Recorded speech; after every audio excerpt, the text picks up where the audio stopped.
For instance, there is a narrative called the kacha naga. Yeah. Okay, I just want to make a point on that. I need to address this because some people unknowingly use this. Fine, ignorance can be forgiven. Some people use it knowingly to offend other nagas, which is not right. And I think that shows you don't love your people. So the term kacha naga comes from, and it is referred to Liang Mai and Zemai tribe, which British recorded them as kacha naga, not because British think that they are kacha. The British recorded because British were told by, reportedly told by some Angami people that, hey, there is in Angami word, there's a word called ketsa, meaning, it means like thick forest. Okay, it doesn't mean kacha. Okay, the Hindi, kacha comes from Hindi and Naga uses that Hindi meaning and to offend other Naga fellows. When Angami people say, okay, there are Nagas living beyond this border and it's in the thick forest. So they say ketcha, means outside thick forest. Okay, that's an Angami term, it seems.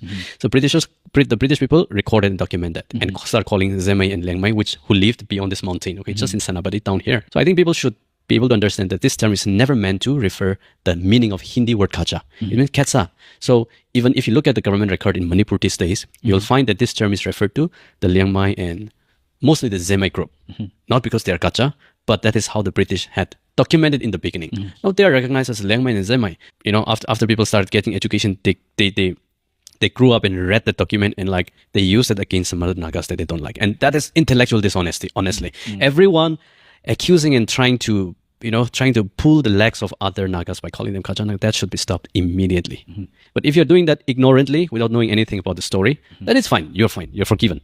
But if you do that knowingly and deliberately, I mean, that's your call. It's okay. It's your choice to become a criminal as well. Exactly. So it's and no one, and I don't want Nagas from Manipur to be offended by getting called like that. Who cares? You know yourself. You define your identity. That's it. Yeah. No one needs to define your identity. Yeah. If anybody calls you like that on social media, don't even bother.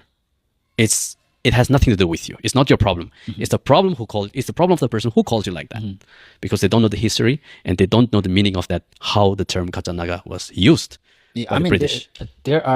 There will be a certain people who started this.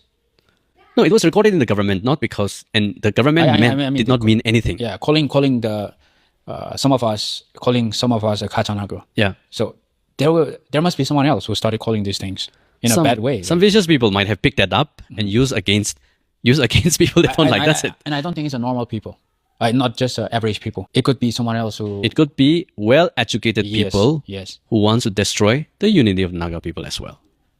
Yeah. I don't think it came from people who are very ignorant and naive and gullible and innocent. This comes from people who know how to twist certain meanings and use against certain people they don't like.